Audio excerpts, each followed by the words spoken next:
Happy New Year, everyone. I hope you all are doing well. 2021 was a hell of a year, and frankly, I'm glad it's over. It took a lot from us, and just when I thought it was over, that things couldn't get any worse, it claimed the life of Betty White in a last-ditch effort to go down as one of the worst years that I've been on this earth. But 2021 wasn't all that bad. I mean, there was some good things that come out of it, and I've got some really high hopes for 2022. I mean, you have to, right? It's all about perspective. You have to keep a positive mindset in life, and if you don't, you'll be miserable in everything that you do. So try to find the positive side of everything in life, and you'll be much happier in the long run. In today's episode, I'm chatting with Mike Miller about one of the deepest, darkest secrets in the blue-collar workforce that nobody wants to talk about. It's a topic that needs to be discussed, and the young up-and-comers, they need to be made aware of it too. This is a topic that I've wanted to cover for a long time, but needed to find someone with first-hand experience. And there's not too many people that are willing to discuss their past out of, fear that they'll be shamed or they'll lose their current job or that, people are going to look at them and treat them different once they find out. And I'm really happy and appreciative that Mike reached out and asked me if he could come on the show and share his story to help out those that are battling alcohol abuse, but also to help others from falling into the same cycle. The construction trades are rough. I mean, they're physically and mentally demanding and oftentimes can be overwhelming due to the high stress level caused by tight budgets and time restraints. And many people don't know how to cope with the stress, and they turn to drugs and alcohol as a coping mechanism to escape from reality. And the biggest problem is we glorify drugs and alcohol. We make jokes about it. But in reality, there's nothing funny about drug or alcohol addiction. I mean, don't get me wrong, I'm not anti-alcohol or anything like that, and I'm not against having a few drinks once in a while, but it's something that needs to be done in moderation. It's something you need to learn how to respect. And Mike and I cover a lot of great topics during the episode, and we provide some insight to help those who may be struggling with alcoholism or drug addiction. And I hope this episode helps those that need it and brings awareness to the topic, because most people don't want to talk about it. We just sweep it up under the rug. Stay tuned after the episode for a list of resources if you think that you might need help with drug addiction, alcoholism, depression, or suicidal thoughts. I'm going to put all the information at the end of the episode, as well as links to the different resources. We'll get right into the show right after a quick word from our supporters. Today's episode of the Arc Junkies podcast is brought to you by Lincoln Electric, the welding experts. And for the month of December, they're running a special promo for listeners of the Arc Junkies podcast. Right now, when you shop their online store, listeners of the show can get 20% off gear and accessories. That means hoods, jackets, gloves, safety glasses, and other PPE and hand tools. But they're also offering 10% off on all their welding equipment to include welding machines and portable fume extractors. Now's a great time to take advantage of these great deals and stock up on accessories for your Lincoln Electric welding equipment and all your PPE. All you have to do is go to store.lincolnelectric.com and use code word ARCJunkies20 to get 20% off on all gear and accessories. Or use code word ARCJunkies10 when you buy any Lincoln Electric welding equipment. Lincoln Electric, the welding experts. We're also brought to you by Outlaw Leather USA, makers of fine leather custom welding gear. My buddies over at Outlaw will treat you like family. Whether you're visiting their physical location in Pasadena, Texas, or you're ordering online, they're going to take care of you. Head on over to outlawleatherusa.com and check out their wide selection of custom-made welding hoods. You can choose from any of their stock hoods or build your own from scratch. They can put your logo on the hood, your state flag, your favorite sports teams, or anything else you want. They make custom rod pouches and armbands as well. And right now, you can get 15% off Outlaw Leather when you buy any of their custom leather products when you use code word ARCJunkies in the discount box at checkout. We're also brought to you by Everlast Welders. Whether you're just getting into welding, starting your own business, running a small shop, or need a machine to practice at home while you're still in school, Everlast has a machine for you. Whether you're looking for a single process machine or a multi-process machine or even a plasma cutter, check out their full list of equipment at everlastwelders.com. Each machine comes with a 5-year warranty. Everlast machines are super easy to set up right out of the box and even easier to get dialed in. While there's plenty of machines to choose from, you should definitely check out their Storm 215C. Priced right now at just $1,300. The Storm 215C is a stick, MIG, and plasma cutter all in one. This is a great machine for the home shop or small business, and it's the first of its kind. And as always, make sure to type in Arc Junkies in the comment section at checkout to get upgraded to that free Nova foot pedal and TIG torch when you buy any machine that comes with a stock foot pedal. We're also brought to you by Rockmount Research and Alloys. Check them out today at rockmountwelding.com. They have all the consumables, electrodes, rods, wires, bits, blades, and everything you need from mobile welding and field repairs on heavy equipment. Whether it's hard-facing, industrial repairs, cast iron or cast steels, dissimilar metals, and more. Get the job done right the first time, every time with RockMount.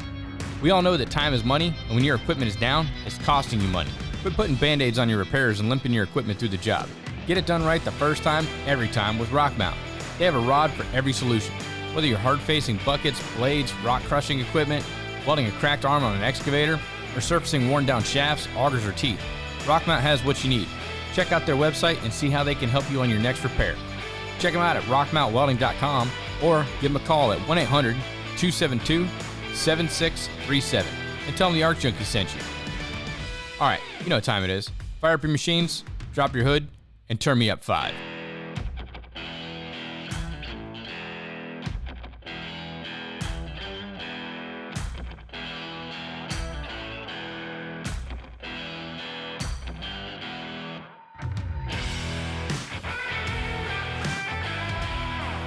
You're listening to the Arc Junkies podcast, helping you make every weld better than your last with each episode. And now your host, Jason Becker.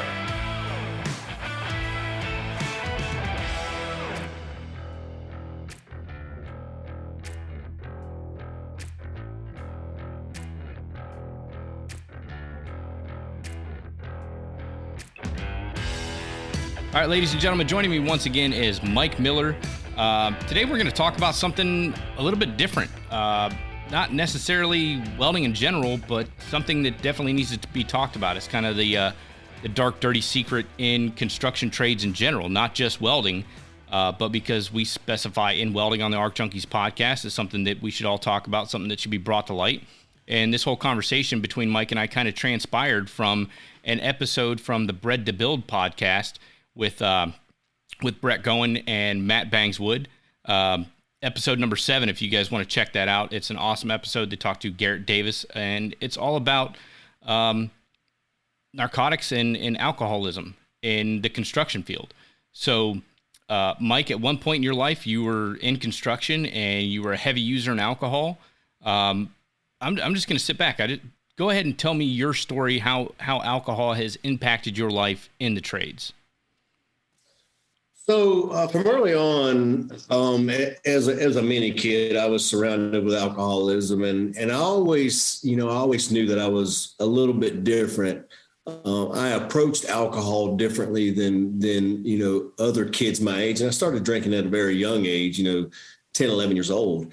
And from the very start, I was already making moves to protect that alcohol. Like, where a lot of people, a lot of my friends could have a drink and get this bubbly feeling and have a good evening. And, it's getting away with something and all those things. When I was drinking that beer, I was thinking about how was I going to protect my next one? And, so alcoholism played a large part in my life. And for so many years, I was able to control it. And then I got into welding at a young age. I took my first welding test at 17 years old, and I've been welding ever since. And along with welding came a very lucrative lifestyle, a lot of money, 712s most everywhere I went. I was a young and up and coming, high-end welder, star welder, as someone might call, golden arm, whatever you want to say. So, when I got on the job, it was, we worked hard and we played harder, and, alcohol was a daily part of that. And, we would weld 12 hours a day, and then we'd leave there and we'd go to the bar and we would do what tradesmen do, and we'd have a fun life, and we'd be away from the house. So, we were kind of living it up out there. And then, later on in life, alcohol started playing a real big role in my life. And but to back up a little bit, alcohol brought me out of myself. Alcohol, I was able to forget things that I didn't want to remember. I was able to become somebody that I never felt like I was. Get over a lot of fears. There's a lot of things that alcohol did for me. Alcohol was my go-to until it wasn't my go-to anymore. And, I'm proud to say I'm sober today, but there's a lot of things that went into that. And, when you're drinking on the job and you're having fun, you just think, well, that's the age group I'm in, and this is just where I'm at, and I'll grow out of it. But for me, there was no growing out. It's a progressive disease that just continued to get worse for me, and the stakes went up. And the things that would happen to me, where I would say I'm not drinking again, those things would be like bad credit. Eventually, they would slip far enough back in the past where you'd forget about what happened and what drove you down that road before, and you would go back down that road. So honestly, I got up in an executive role, in a management role. I was a senior project manager, and finally moved up into a vice president, and even went up into president. And when I became president, of course, I had gotten sober by that point. But the higher I went, the more drinking we did, because then it was a point of, you're in business development, and you take clients out, and they want to eat a good meal. They want to talk. They want to get to know you. You want to get to know them. And there's a lot of alcohol consumed. And for me, that was a perfect environment, but a not so perfect environment, because it gave me a license to be able to drink like I wanted to. Although I never drank in front of clients, I would always have, a drink or two. And then, when they were off to bed, well, then I was off to do what I like to do, to drink like I could drink, because I couldn't drink the way I wanted to drink around people. So I had to wait till other times, because one thing I didn't want to do is wreck my career, wreck the company, at the expense of the company. I always wanted to protect my background and my integrity. I always wanted to do the right thing. And, so it became more and more. And because I wasn't a drinker and driver, and I wasn't a guy that wanted to show out at bars and functions, I would always do it by myself. So, I actually, kind of held two different personalities. I had this Mike that was, going out, making deals, meeting people, the life of the party, all these good things. And behind the scenes, I was drinking to forget, and I was drinking to get over, and I was drinking to sleep, and I was drinking to quiet my mind, and it just got worse and worse until, I had tried to quit by myself. I had managed to quit one time, total cold turkey for a year, but I never had a plan, Jason. I sat on my hands for a whole year. And what I did was I was not drinking alcohol, but I was spending 5 hours a day in the gym, or I was spending ungodly amounts of money, or I was doing anything I could to keep my mind off of what I really wanted to do. And then 3 years ago, I just woke up one morning. I never had a DUI. I never ruined myself financially. I never messed in, never did anything wrong, broke a law or anything like that. I can't say I didn't break a law, but I never did anything to wreck myself. And then 3 years ago, I just woke up, and mentally I said, man, I'm just not operating at my level. But my story was, I operated at such a level that my 50% was better than a lot of people's 80, 90, and 100%. So in my mind, it was the, if this ever happens, I'll quit. Well, that never happened, because I was always successful, because my work ethic was always strong and my integrity was always high. But when I woke up that morning 3 years ago, I said, something's got to change. Mentally, I'm broken. I'm pretending to be somebody I'm not. I just can't do this by myself. So, I got up and checked myself into a rehab, a 45-day program. It was all about me, and it was all about protecting my person and my integrity and my reputation. And so I found the most discreet rehabilitation center, one that I was in with a lot of other high-end type people. And, one that I knew that the people that I was normally around couldn't find out where I was or what was going on. And so I spent a lot of time, effort, and money towards protecting people so that people wouldn't know, because at that point I was still broken. And so I went there for 45 days. I didn't have a cell phone. I didn't have a computer. I didn't have no ties to the outside world, no company, no bills. My job was to work on me, and my counselors done a great job of that. And it was an AA based program, Alcoholics Anonymous for the ones that don't know. And so, we were required to live a life. We were required to meditate. We were required to attend Alcoholics Anonymous meetings. We were, we had specific instructions on, what was expected in our dorm rooms and things like that. So I went from being a powerful guy to this guy just living in rehab. But for 45 days, I worked on myself, Jason, and that's what I found. And I found myself. I got centered. I realized through the 12-step program that it wasn't as much about the alcohol as it was the reasons why I felt like I had to drink. The reality was I was a guy walking the streets as this powerful business guy or this great welder or fabricator in a lot of people's eyes. And behind the scenes, I was a broken guy that lived in fear and was scared of a lot of things. Financially, I lived in a lot of fear. Never felt like I was good enough, never felt like I could do enough, never felt like I worked hard enough. And I really put a lot of pressure and stress on myself, to become the best at whatever I did. A lot of people, they couldn't mirror weld. They were fine with that. I wasn't. I would take that piece of pipe and put it in my garage on the weekends. And I would work all weekend, as many hours as it took till I became a great mirror welder. And then when I showed back up to work, I was ready to weld whatever they had. And that's how I approached everything in life. I always did a lot of things behind the scenes to make sure that I was one of the best at what I did. But in the 12-step program, I learned a lot about, you do an inventory on yourself. You go back to as far as you can remember in your life, and you start digging up all these things and what happened to me. And I didn't even realize it. There was so much stuff on my shoulders and I was never cleaning it off.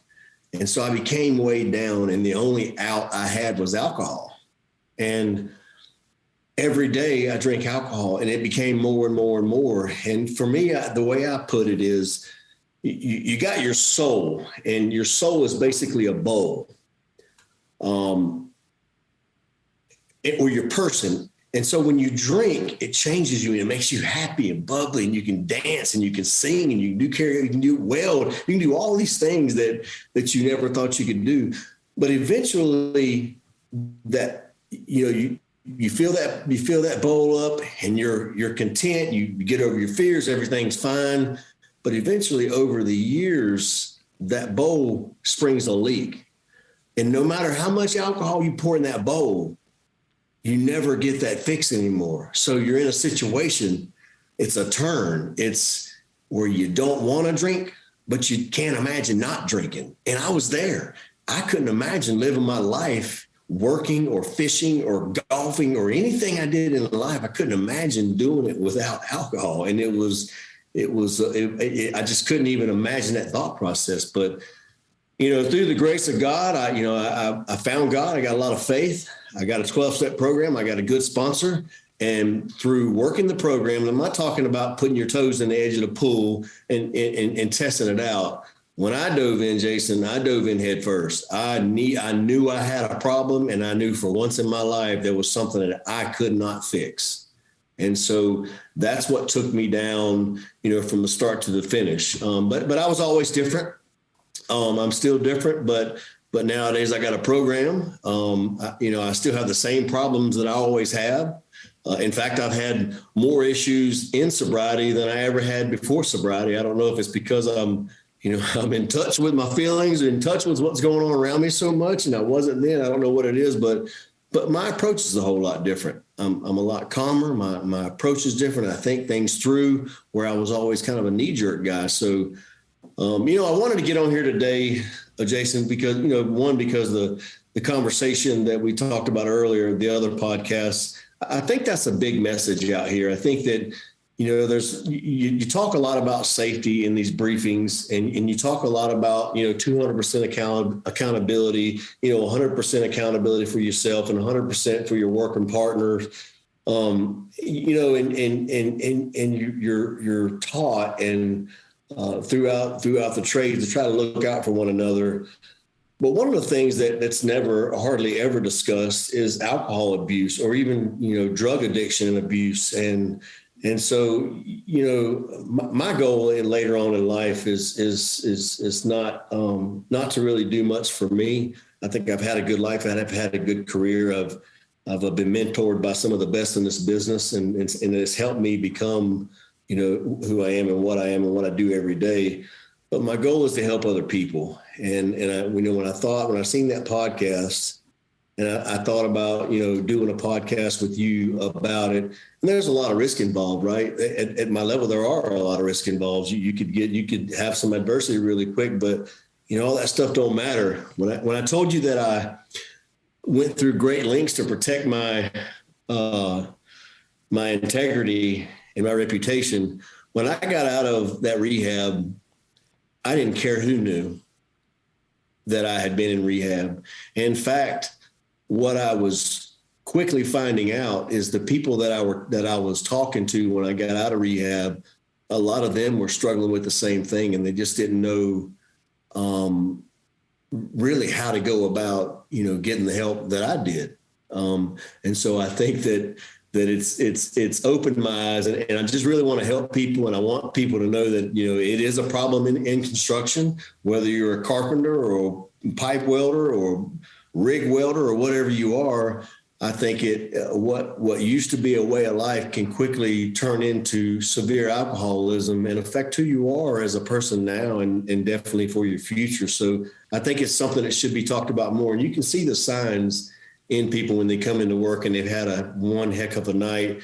They're veiny eyes, and they're tired and they're beat down. And when you start seeing things like that, and you start seeing a pattern of things like that, that person may be struggling with something bigger than themselves.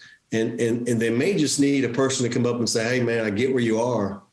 If you need some help or you want to talk to somebody, let me know." And those are things that I never had. In the construction industry, we're known as the tough people, and we scratch our finger. You put it in your pocket and you try to mask everything. And things aren't quite that way no more, with everything being reported and OSHA being gracefully what it is, and the standards for contractors continuing to get higher, and the goal of 0 injuries on a job becoming more realistic every day.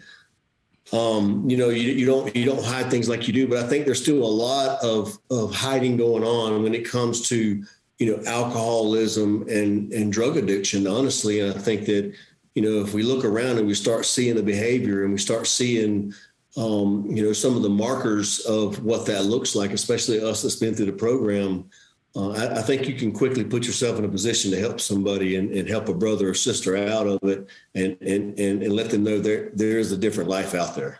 No, I mean, 100%. And first of all, thank you for coming on the podcast and sharing your story, because it's something that it needs to be talked about. And I know several people in the industry that have suffered from addiction, whether it be narcotics, alcohol, whatever the case may be, and they don't want to come forward. But I think sharing your story is going to help out a lot of people. A lot of people are going to be able to identify this. I've had a lot of Instagram messages, talking to people. And that's one thing about the construction industry, welding included, is that we have a tendency to glorify drugs and alcohol. We're working 7/12s. I've been working 7/12s for 3 months and da-da-da-da-da. Nobody's talking about, all the cocaine they've been pumping to be able to do that. Or, when they go to bed at night, they're slamming a fifth of Jack just to be able to go to sleep and be able to get back up in the morning. And, as you get higher up in these different positions and the stress starts to compound, you need that escape from reality. And that's the escape that, drugs and alcohol can provide. And that's like the construction's dirty little secret they don't want to talk about. It's really cool to get into, being a welder and being an electrician and plumbers and pipe fitters and all this other stuff. Which is great, and there's great money, and there's nothing wrong with it. You can earn an honest living in it. But if you have a predisposition to drug and alcohol abuse, I mean, you've got to be careful. And it's the same with, any industry. I mean, I guarantee you that there's people in blue-collar jobs that have the same problem with, the nose candy and the booger sugar and, like drinking and all that other stuff. But they don't tend to glorify it as much as construction workers do. I mean, the first guy that I ever worked for, when I got into ironwork, and he was talking about bumping rails, riding the I-beam up. And it's like, holy shit, like, what the hell did I land myself into? And actually, the first job that I quit after I got out of the military, I called my dad up, and I was like, Dad, I don't know if I can do this. Like, everybody here is, and this is kind of like not your typical, welding company that I was working for, but like everybody here is, they're drinking on the job all day. They're going to get natty ice, and they're dumping it in Pepsi cans, and they're drinking, the forklift operators drinking down a bottle of Mad Dog 2020 for lunch, and then coming back and jumping on the lull and driving around the job site and knocking shit over, and the foreman's covering it up because he can't get anybody else to work for that kind of money. I didn't know what I got myself into, and I was like, Dad, I called my dad because he's been blue collar, forever. And I was like, I don't know if I can do this. Like, everybody here, they're high on meth, and everybody's drinking. Like, is this like the standard across the industry? And he's like, it really depends on where you work for. And their policies and stuff, like, you can find better companies, but yeah, that's kind of like a big deal in construction is drug and alcohol abuse. And I've seen it growing up, like, looking back, it's like, holy shit. Yeah. And I come from a long line of people that abused alcohol. And like my brother, I mean, he's, shit, we're going to get personal here. My brother's a long time addict, meth, crack, cocaine, you name it. And like, I haven't spoken to him in 7 years. He's moved off to Oregon, and he's homeless up in the woods somewhere, but he was blue collar, growing up his whole life. And he's a hell of a worker, as long as you could keep him, fueled with all the drugs and alcohol and everything that he needed. He was a hell of a worker, but I ended up, the company that I was working for, I brought him on, and he was clean, he was sober, he was doing good. And I ended up and had to fire him because he fell back into his addiction. And I could not have him getting hurt on my job site. I mean, he was tied to me. I had to let him go.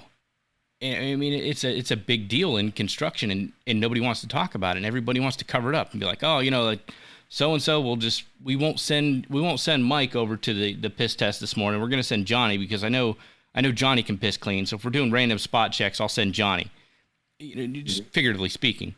And, so they'll send somebody else in somebody's stead because he's a damn good worker when he's here. But damn, as soon as he gets his paycheck, he might not show up for 2 days, because drugs and alcohol. And we glorify it in the construction and trades industry.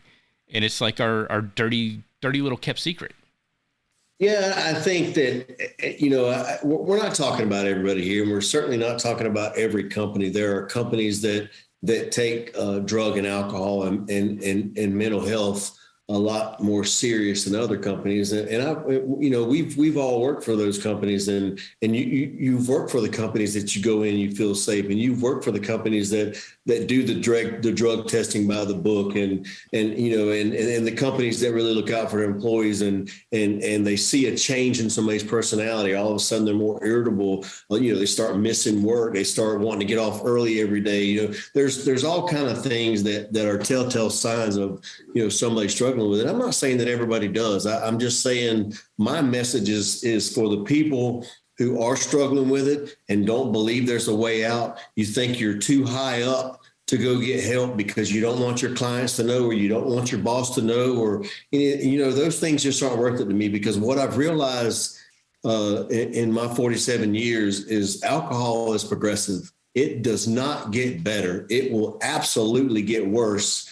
The consequences will continue to rise until eventually it's so much to where it breaks you and you got to get help.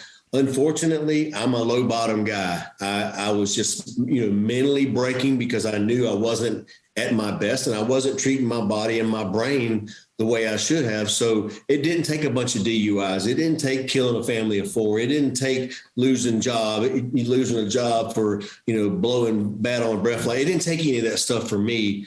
Fortunately for me, I was able to reach out and get help from a great rehabilitation place on the East Coast. And man, it stuck the first time for me. This day and time, I make the same decisions, if not, higher and more monetary value decisions than I've ever made in my life. But I do that clear-headed now.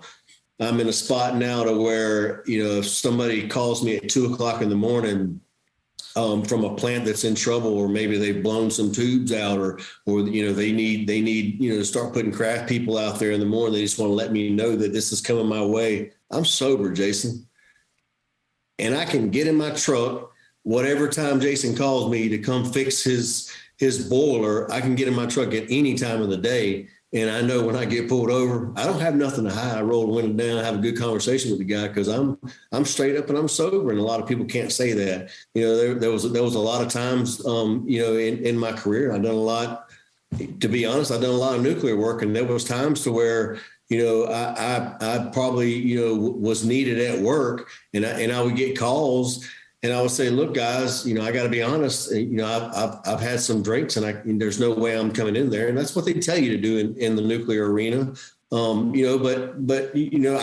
got to wait, 6-8 hours or whatever it is. And so I'm going to, go to sleep and wake up, and I'll call you guys back, and we'll try to get in there and see if we can help you out. But, those situations, although I did the right thing by not going in there and not trying to be the hero and going in there with alcohol in my breath, I waited the time out. I made sure I was good, made sure I was fit for duty. And then I go in there and do my job for them. So I followed a protocol, but man, what a better situation am I in right now? Somebody could call me right now, and I can jump in my truck right now and go to, whatever plant it is, and knowing that, that I'm good, and I can go there and make a good decision and help those folks out. And so I know there's a lot of people out there struggling with it. I've been around them. I've drank with a lot of people. I've had a great time in the industry. There's nothing illegal about drinking. I mean, that's why it was such an open problem for me. I was, fortunately for me, my story was alcohol. There's a lot of people that do drugs. I wouldn't do drugs because I felt like I'd ruined my reputation. I didn't want to get fired from a job, things like that. So I chose the alcohol road because it was something I could do legally, and it was something that I could, get a good buzz on, go to sleep. 8 hours, 10 hours later, I wake up and I go to work and with a semi-clear head and be able to, do it all again the next night. And I think, my message is for those people. What I will tell you is, on this program, I've talked a lot about mentoring young people and bringing students in from even your place and trying to make them into specialty welders. And I'll tell you, I have the same conversation with all of them, including my two sons. They're pipe welders in this industry in Florida where you are. And I told both of them, don't get caught up in the after party. Go there and do your job and make your money and bring wads of money home and support your family and have a good time with it. I'm not saying don't drink, have a couple of drinks, but be responsible.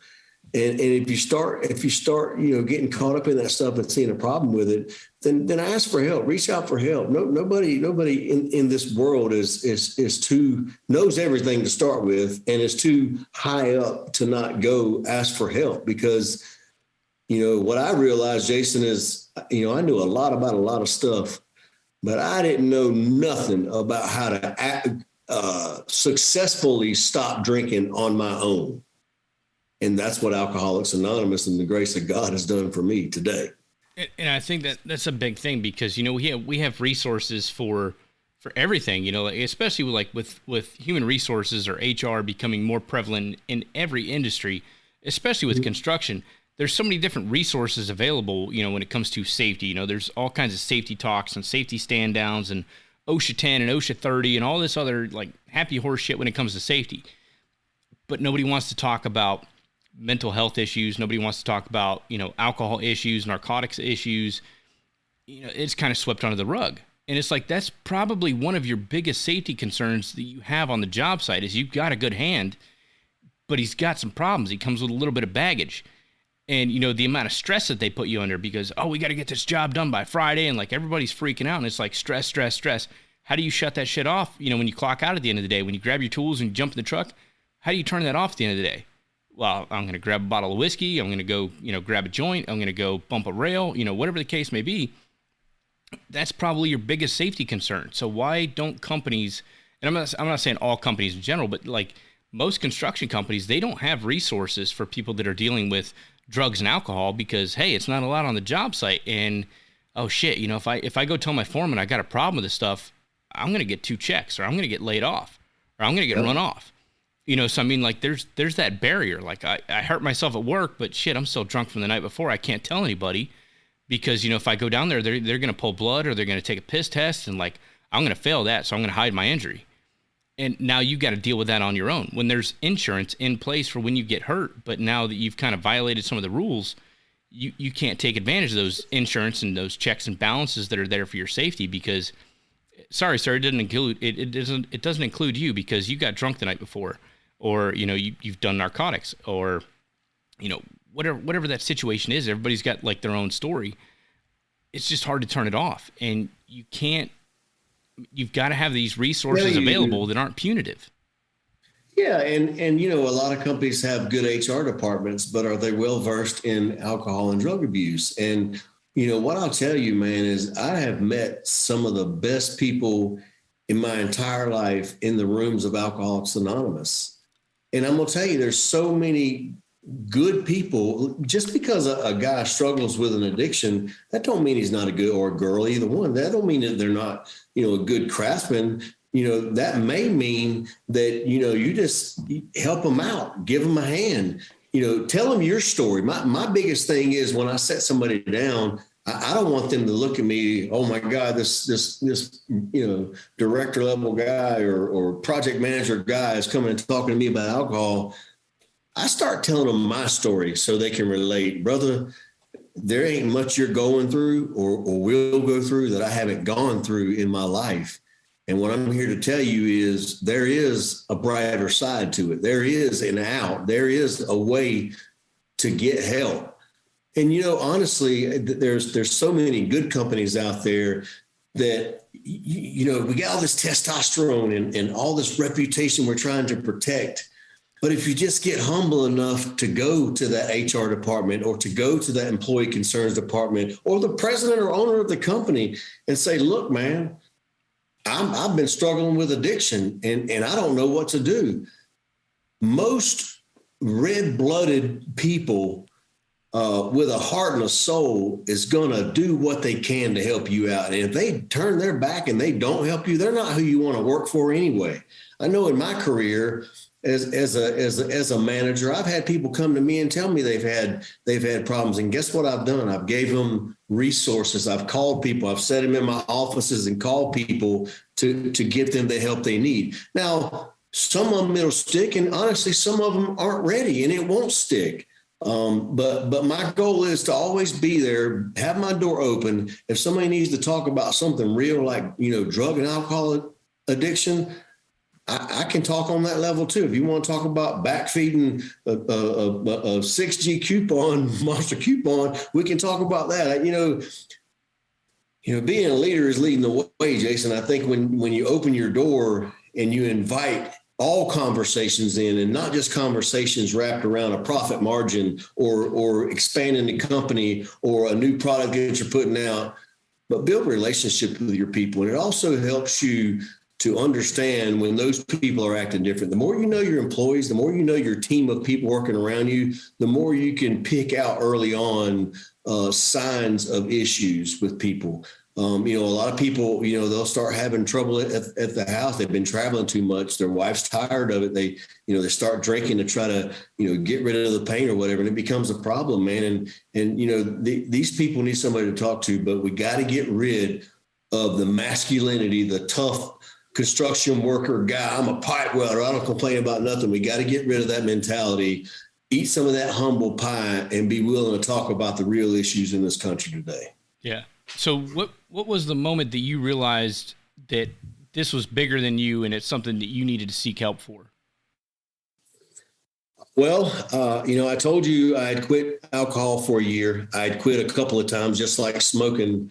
I would quit, and for me, it wasn't something bad happened would stimulate it. It was always a success man, we won this big project, or man, we turned in this project 2 days early, and everybody's going. It was the good times, and then you find yourself in a celebration mode, and oh my God, your adrenaline's going through the roof, and you're high on life, and well, I'm just going to have one drink, and then it keeps going down. So for me, I tried to quit several times, Jason, on my own. Some of it was because of, something in the world of fitness and Spartan runs or whatever it was. I'd have a goal, and I would be able to do really well up until that goal. But once that goal was over, that success was felt, then I'm back to the norm. And I tried it 3 or 4 times on myself. I tried all kinds of things, changing friends, changing environments, changing, relocating jobs. I tried everything. And what I realized at the end of it, man, is I was able to do a lot of things, but I couldn't quit because, first of all, I didn't know why it was happening. I didn't know how I could wake up in the morning with the worst headache I ever had in my life and pray to God to help quit, or to help me quit, and say, I am not drinking again. And then by 5 o'clock, I'm back in the same position. I didn't know how that kept happening because I so didn't want to do it, but I couldn't imagine not doing it. And so after several bouts like that, I just woke up and it was like an epiphany. Oh my God, I cannot do this alone. In these rehabilitation places, and there's good ones and bad ones of that too. I'd say do your research. I did a lot of research on mine. Their success rate was pretty high. Their protection mode of executive level people was through the roof, and they sold themselves really well. But man, they helped me find myself. They helped me find AA. They rehabilitated me. They got me healthy. They got me started on the steps. When I got out of there, I had the 12-step program. I was going to 2 meetings a day because I did not want to slip away from that. And I'm going to tell you, the rehabilitation part, I thought that was the hardest part. But the hardest part for me was walking out of that rehab with all these problems that I didn't do anything with for the last 45 days. They were still sitting at the gate right outside that rehab. These bills, these emails, these texts, these people who was wondering where I was, all these things are still sitting there. Now I've got to walk out there to it. And my program and my mental health and well-being has got to be strong enough to deal with all that stuff out there without the crutch of my alcoholic drink. Yeah. So that's when I said, oh my gosh, I'm not sure I'm cut out for this, but you know what I did? I called my sponsor, told him how I was feeling, get to a meeting, find a sponsee, find somebody to help. And I did all of that, and I listened to them. And for once I went from Mike, the guy who's lived this whole life thinking he knew everything, to a guy that just wanted to shut up and listen because I didn't. And so I listened to what the people told me. I followed the steps of Alcoholics Anonymous, and it says, rarely have we seen a person fail who has thoroughly followed our path. The people that don't make it in AA, there's people that relapse all the time. And I'll say the majority of the people that don't make it, Jason, are people that try to customize the program. They start deleting sponsors. They start deleting the days they go to Alcoholics Anonymous. They start customizing the program around this new life they had because, okay, now they got money in the bank. Now they've got a job back. Now their family's coming back around. Their kids are talking to them. This life is so great now. Okay, we're going to customize it. And as soon as you start the customization process in Alcoholics Anonymous, that's when an inevitable relapse is just around the corner. And some people mentally relapse months before they actually take a drink. And you can see it. You stop talking on the phone. Well, then you stop texting on the phone. I mean, I can see the trouble coming before it ever comes, and I'll reach out to these people and talk to them. But I think the biggest help for me was when I got past that tough guy, I can fix anything attitude like a lot of construction workers have today. And I ate a whole humble pie by myself.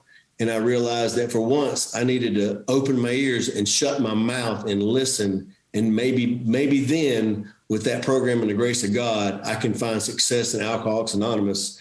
And I'm happy to report 3 years later, I'm still as sober as I was the day I quit. So, I know, I hope this podcast helps people. I know that if they listen and they soak it all in and realize what we're trying to say, I think it will. But the reality of it is, people have to find their bottom. And I know from experiencing it in my own family, if you take a person's bottom from them, they're going to have another bottom. So when they come to me, I don't want to hear, I need help. My wife has left me. My kids won't talk to me. Okay, I ask them, why do you want help? And if the answer is, man, I'm broken, I need help, I need to fix me, then I can work on the rest of the stuff. That's a good answer to me. If somebody comes to me and, man, my wife's left me, and so I know immediately you're trying to get sober so you can get your wife back or your husband back or whatever that is. And so those are error precursors. Those are red flags for me to say, you're probably going to be a statistic in that high percentage of people that Alcoholics Anonymous won't work for or didn't work for. And it's simply because you're only willing to do what it takes until you get what you want back. And then you start customizing the program. And you can't do that, Jason. You gotta jump in the middle of the pool. Don't dance around the edge. You gotta become consumed with Alcoholics Anonymous and trying to stay sober as you ever have anything else in your life, whether it be fitness or making money, working out, just welding pipe, hooking up terminating a PLC cabinet, whatever it is. You have to realize that you're in a position now to fix it. 5 more years, it certainly ain't going to be no better. It's a progressive disease. It's going to be probably 10 times that bad or 10 times worse in 5 more years. All right, we're going to go ahead and take a quick commercial break. This segment of the Arc Junkies podcast is brought to you by Strong Hand Tools, makers of some of the finest fabrication tables and tools on the market. Having Strong Hand at my shop has opened up a whole new door when it comes to fabrication. Their tables and tools have given me many options, allowing me to fixture all my parts in place to prevent warpage during the welding process. If you're a student and you want to enter your school for a free gift of Strong Hand Tools, hop on over to stronghandtools.com/ArcJunkies and register for a free gift pack. Now let's get back into the show. Right. And I think the problem with having an addiction is you're really the last person to know that you have an addiction. So, I mean, what are some of the precursors? What are some of the, what are some of the things that you can, if you're at home and you're listening to this episode or you're thinking about it and you're like, damn, I might have a problem. What are some of the red flags that should be thrown up in your day-to-day life when you realize that you had a problem that you could relate to, some of the listeners that are out there? Because like I said, you're the last one to know that you're an addict. Everybody else sees the writing on the wall. That's why they have interventions. And you walk into a room and there's a group full of people and you're like, what the hell is everybody doing here? Is this somebody's birthday party that I didn't get invited to? I just randomly walked in. You're the last one to know that you have a problem. So what are some of the precursors and red flags that, you can throw out there for people that can, say, hey, holy shit, maybe I do have a problem. Maybe I need to get this under control. So for me, when I went to the bar and everybody was ordering shots, I was the guy who ordered a double. I was the guy who wanted a triple. And I always drank like that, where normal guys would go get a shot and they're done with it. And then once I get that shot in me, really I'm consumed with the thought of where's the next one coming from until I go to sleep. But the biggest precursor to me really realizing I had a problem, Jason, was when I start scheduling activities around my drinking. I'll be honest with you. If I had, something to do, after hours, maybe, go take care of something or whatever, if it got in the way of drinking, I didn't do it. I would postpone a meeting. I would push it off to the next day. I would send an email. All kind of things happened with me. But at the end of mine, it looked like I was scheduling my life around drinking. And there was times, Jason, I would get up at 2 or 3 o'clock in the morning and I would go through the motions of, lining things out that had to be done, taking care of the things that needed to be done, because I knew what my afternoon looked like, and I knew that the possibility of me drinking was really good. I'll also say that for me, I was never really a person that done the drinking and driving thing. And I certainly would never drink and have my child in the car with me. And man, there were even times when I would go out for happy hour with a client and just couldn't say no to the drink. And I didn't have the ability to go pick my daughter up for my visitation on the weekend. So I wouldn't go on Friday afternoon, Friday night to pick her up because I didn't want to drive her in a car like that. Not knowing that, if something happened, I'm putting not only my life in jeopardy, but my child's life in jeopardy. Of course I'd go get her on Saturday and everything would be, great. And I'm as clear headed as I can be.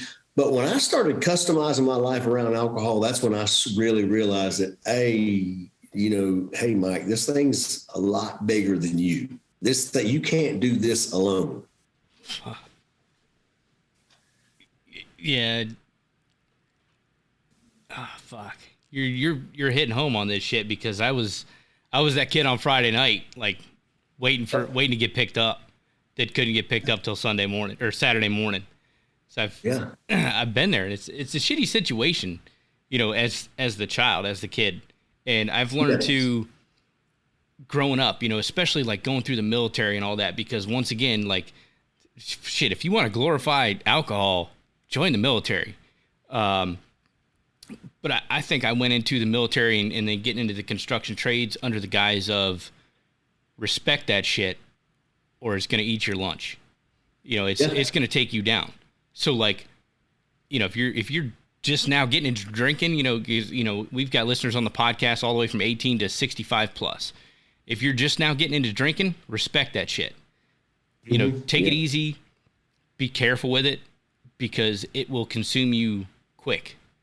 It can definitely take over your life and it can change the way, your morals and values and standards will slowly start slipping away, and things like not picking your child up when you're supposed to, and your child's waiting on you to get there, but those are all things that through the 12 step, Jason, I've had to go back and I've had to make amends for the wreckage of my past. I've had to clean that mess up, and I had to make right a lot of wrongs that I've done to people. And that's part of how I stay sober today, because I don't just customize the program and work what's comfortable for me. I put myself in uncomfortable situations because my sobriety is worth that to me today. My sobriety, because here's what I know, as bad as life gets, even this COVID, as bad as that was, companies crashed, people got laid off, people still aren't working because of it. But what I know about me and alcoholism as a whole, there's nothing so bad that alcohol can't make 10 times worse with a drink. Yeah.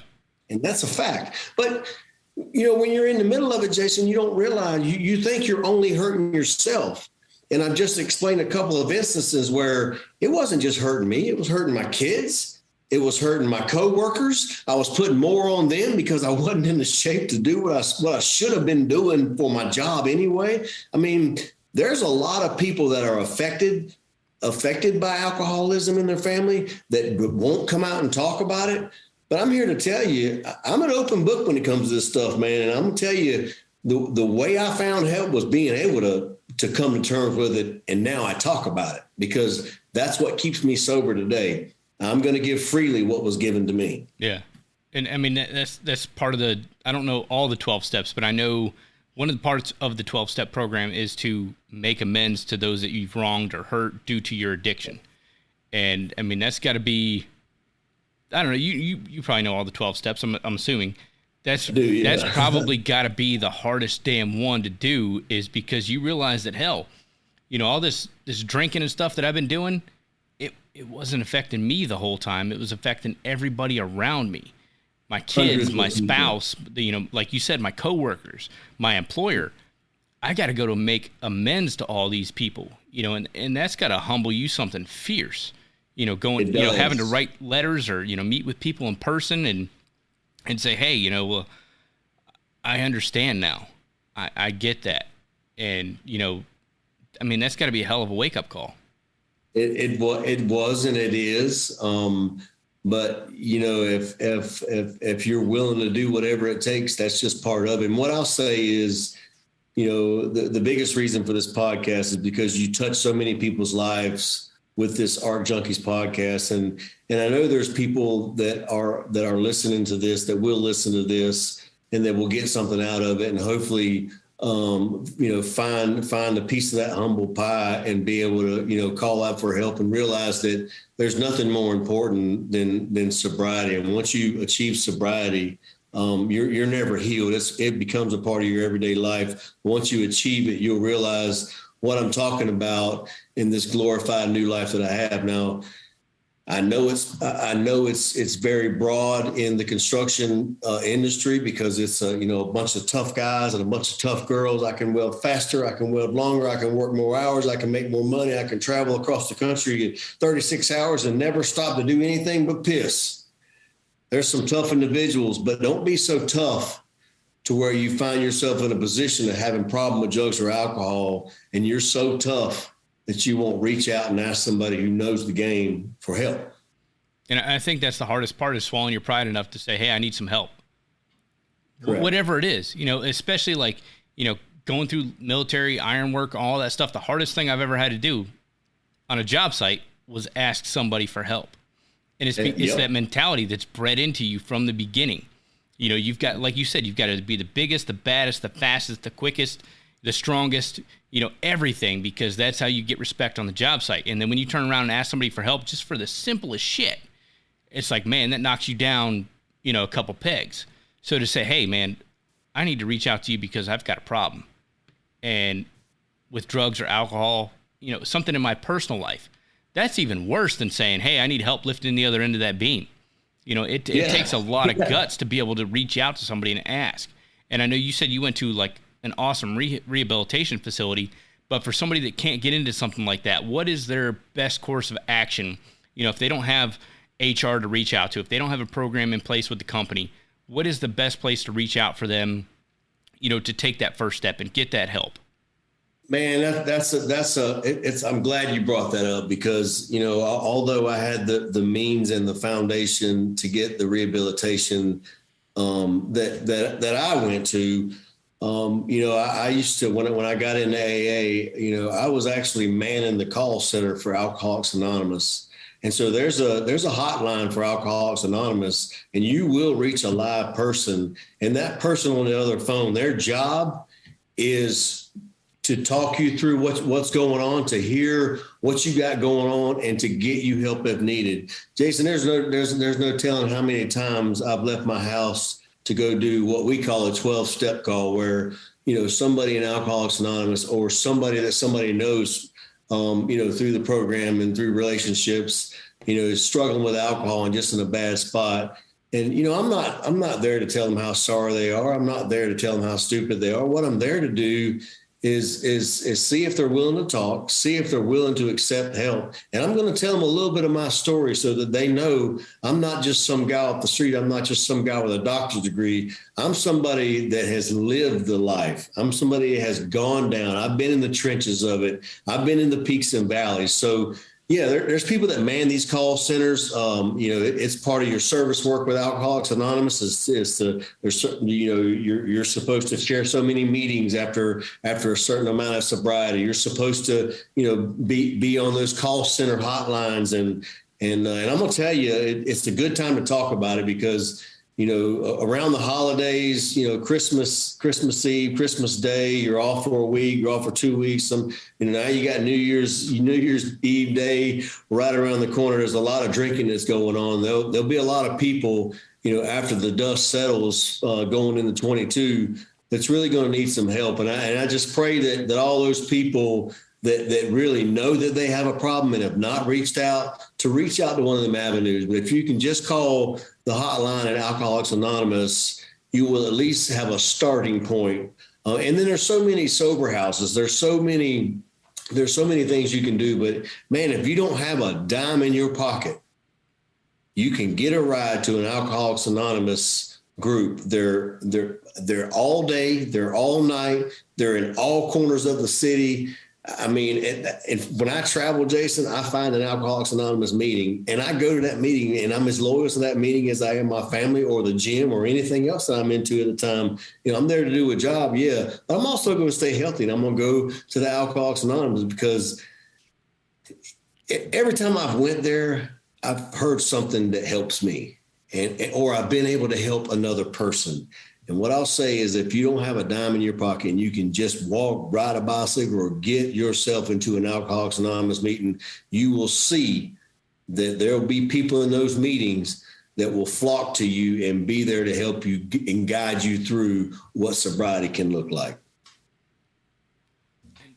And I've actually witnessed that, because I know, not from experience, but like through experience of other family members, close personal family members, the signs. You know, I've been on a cruise ship and walked by and seen the sign and said, I know what's going on behind those doors.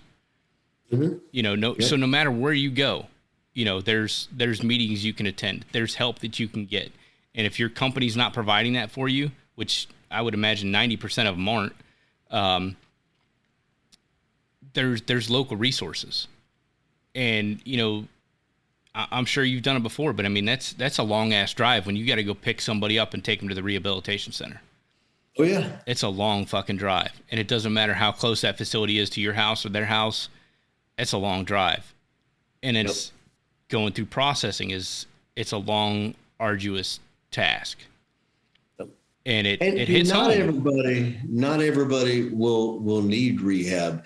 Alcoholics Anonymous fixes a lot of people that never step foot into a rehabilitation center. So, you know, everybody's sobriety is a little different. You know, the choice to go to rehab for me was a great choice, because I was in a pretty high position at a company and I couldn't disconnect from that company, which is why it took me a long time, as long as it did, to try to get sober. I had people that depended on me. I had, you know, craft people, I had staff, I had clients, I had a lot of people that depended on me, and I could never shut that off. So the reason rehab was so good for me was because I was able to disconnect from that business life and all the things that come along with it. And I was able to work on me for those 45 days. But that's not saying everybody's in the same position. If you start out at Alcoholics Anonymous, don't worry about having a roadmap to success. There's people in there that will latch onto you and make damn certain that you are in the right spots at the right time.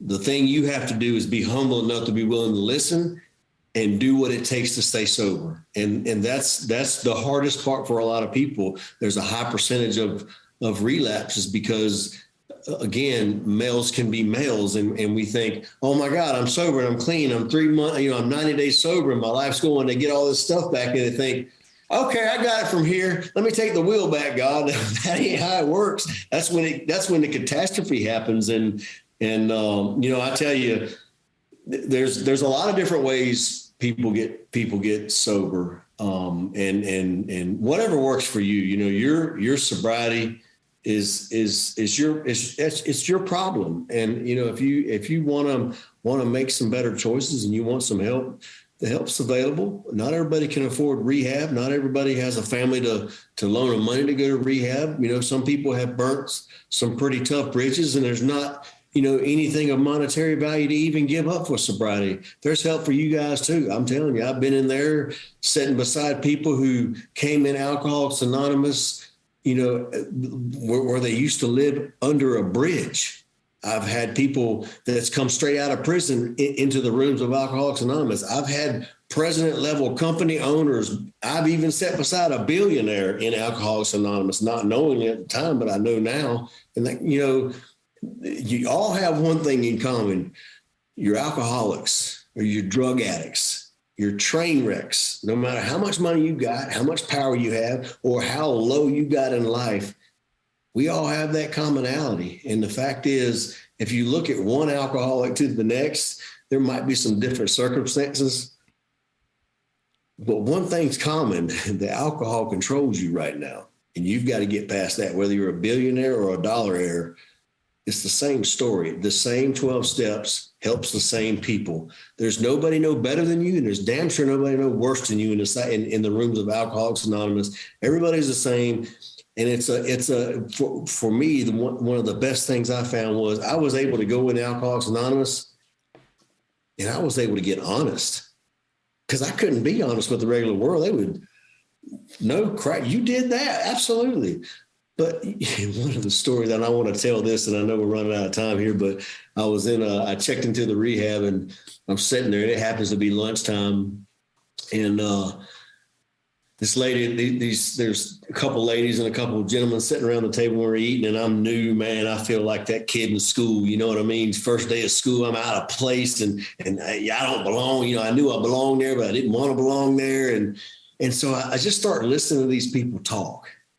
And this one lady had said, and I became good friends with her at the end of it, but she had said that, you know, it was funny that she was hiding bottles of liquor. She was a big horse rider, and her family, you know, raised horses. And she said that she would have bottles of liquor hid in the barn where the horses were, inside of saddlebags, inside of her riding boots, up in the rafters. And man, that's what it looks like. That's what it looks like, because you think you're really hiding it from the world. And a lot of people, you know, they may even know that you're going through that, but they're not, they don't want to, they don't want to humiliate you by stepping in. But when I started hearing those stories and all the honesty, like horrendous stories, man, those were my type people. These are people that got honest. These were people that came in here to get help. And that's one of the things that I learned. There's a lot of things that goes on in AA, but there's very few lies being told. Yeah. And the biggest thing is, like, it's hard to ask for help the first time around, but once you get into AA, being able to call up your sponsor, reach out to your sponsor. If you feel like you're going to relapse, you know that you're getting ready to have a problem. There's a trigger point. Something set you off to the point you're going to drink. Instead of running down to the liquor store and buying that bottle, or running down to the corner store or the package store, call your sponsor first. You know, think about your actions before you make them. That's probably. Yeah, you don't know how many times I get the call, you know, and you know they're drunk as soon as you hear them, and it's like, you know, man, if you'd have just called me an hour ago before you made the choice to take off to that package store, that ABC store, whatever it was, I could have helped you.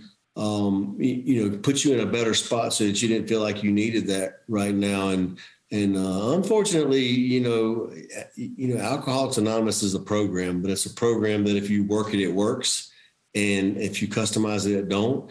And if you don't go through the motions of getting help, then you're not going to change. I know from experience that, you know, if you do the same thing every day and you expect something different to happen, that's insanity. And that's a fact. I mean, in order to make a better tomorrow, you got to be willing to make change today and get humble, man. It's not about this being tough guy and I'm the fastest welder and I can run more pipe. I can hang more pipe. I can get this building stood up and connected in a 12-hour shift.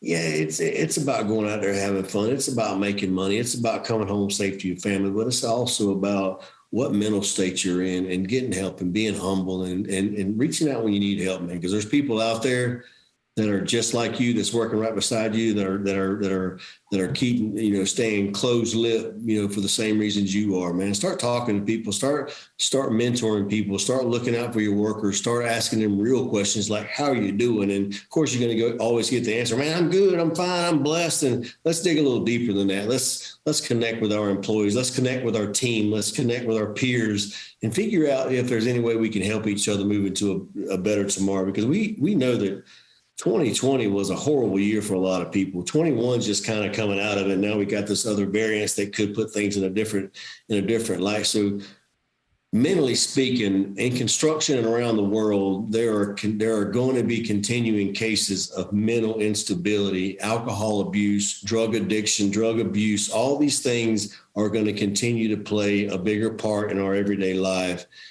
The ones that got it, the ones that got the gift of sobriety and understand it and have found success and understand what it takes to stay that way, reach out to your fellows, reach out to you know, the men and women around you and see if there's anything you can do to help them. And I tell you what, some of them will stay sober and some of them don't. But I promise you, if you continue to try to help them and you stay sober, you've won.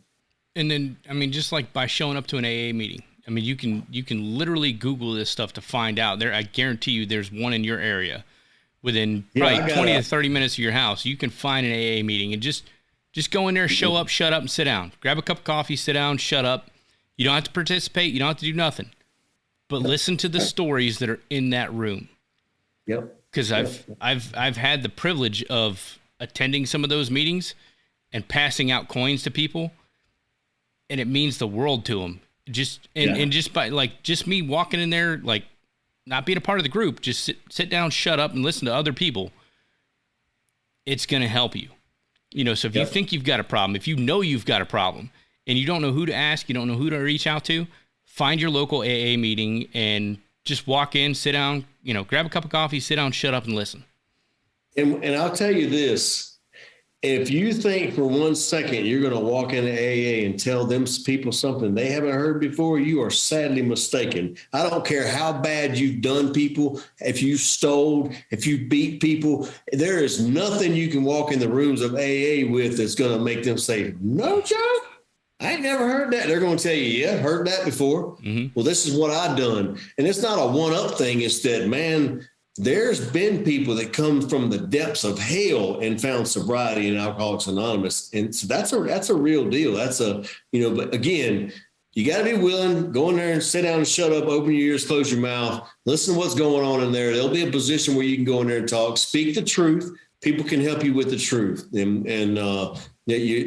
nothing you can go in there and say that's going to be embarrassing. I don't care what it is. I've heard everything from, I went home with a dude at night. I mean, there's all kind of things you'll hear in there that you just wouldn't think that would come out of people's mouth, but it does, man. And nothing you can say in there is going to surprise anybody in there. We've all heard the game before. We all understand it. And again, we all have one thing in common. We have a severe allergic reaction when it comes to alcohol or drugs. Yeah. Now, Mike, I'm assuming you've been a sponsor before. Do you think that's something that has helped you with your own sobriety, is being able to help others and give back and kind of show people that, hey, you're not alone on this venture?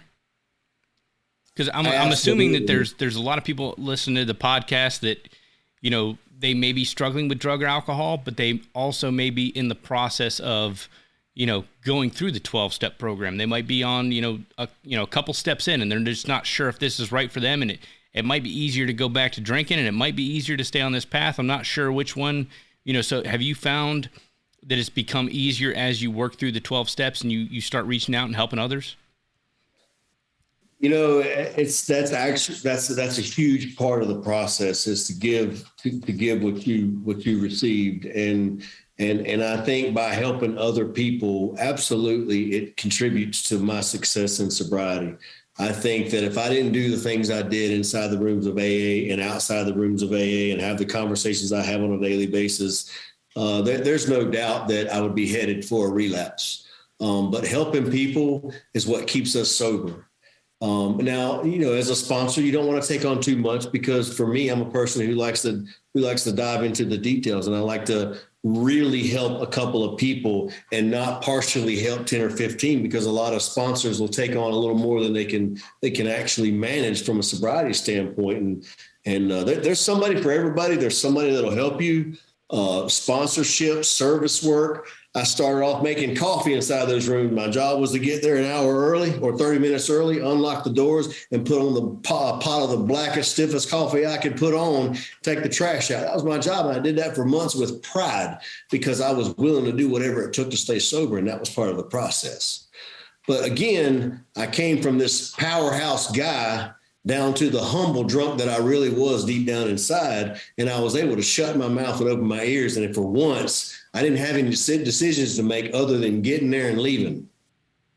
And so I think that me understanding that and where I was, I think that was a big helper to me getting sober. And so far, by the grace of God and Alcoholics Anonymous, 3 years later, I'm still having the same conversations of sobriety with no relapses. So that's my story, and I'm sticking to it. Well, Mike, I mean, seriously, from the bottom of my heart, congratulations on your sobriety. I know it's not an easy task. And I seriously want to thank you for coming on the podcast and sharing your story, because I know it's, like we talked about before, it's not something that's easy to talk about, especially in front of, like a large amount of people. Yes. To be able to come in there and share your story and tell your story and say, hey, I fucked up, because that's not what construction's about. That's not what welding's about. We don't admit our fuck ups. We hide that shit. We throw another pass over it. We buff that thing out and we throw another cap on it, or we file down the edges. We don't admit that stuff. We don't show our faults. So thank you so much for coming on the podcast. I know this is going to help out a lot of people in the welding industry, a lot of people that are listening to the podcast. If you guys are listening, if you know somebody that might, benefit from this episode, go ahead and share it. And then I'm going to list a plethora of different information for Narcotics Anonymous, Alcoholics Anonymous, information on, substance abuse, suicide awareness, all that stuff right after the show. I'm going to put it in the show notes. But Mike, once again, I just want to thank you for coming on the podcast and sharing your personal story, kind of coming up through the ranks and going through this and kind of battling, alcoholism and your success in sobriety. Absolutely. And thank you so much for having me, man. I knew that when I was talking about trying to help people learn how to weld, what I realized early on was I couldn't help everybody. So what I done was I started trying to help the instructors. And by helping the instructors, I was touching thousands of lives instead of a couple of lives or 100 lives. And I think that, reaching out to you on this podcast with the platform that you have and the connections that you have and the people that you reach, I think it's a good chance and a good topic, something that a lot of people won't talk about. And I'm very open with what I've, been through in my life, and my sobriety is very special to me. And I don't mind talking about it. And if it hinders me in any way in my career, then that wasn't the right spot for me anyway. So thank you so much for having me on, man. It's always a pleasure talking to you and feeling you out and seeing what you got going on. I'm a big follower, big fan, and anything you do, I think is going to be a success. And I think this podcast will just be another part of that process. Thank you. I'm sure it's going to help out a lot of people. All right, everyone, as I mentioned earlier, I want to provide you all with a list of resources if you or someone you know is struggling with alcohol or drug addiction or suicidal thoughts. You can reach out to a live rep 24/7 by going to alcohol.org or by calling 1-800-685-5770 for alcohol addiction. If you need assistance with drug addiction, you can go to drughelpline.org or call 1-844-289-0879. If you or someone you know is struggling with suicidal thoughts, you can go to preventconstructionsuicide.com or call 1-800-662-4357. As always, I'm going to go ahead and link all these resources in the show notes so they're easy to find. They'll also be listed in the notes section of this episode on the ARC Junkies podcast website. Just head on over to arc-junkies.podsite.io. I hope this episode helps anyone that needs it, and it brings awareness to others that are in the industry. Hope you all have a great and productive week. Stay safe out there, and until next time, make every well better than your last.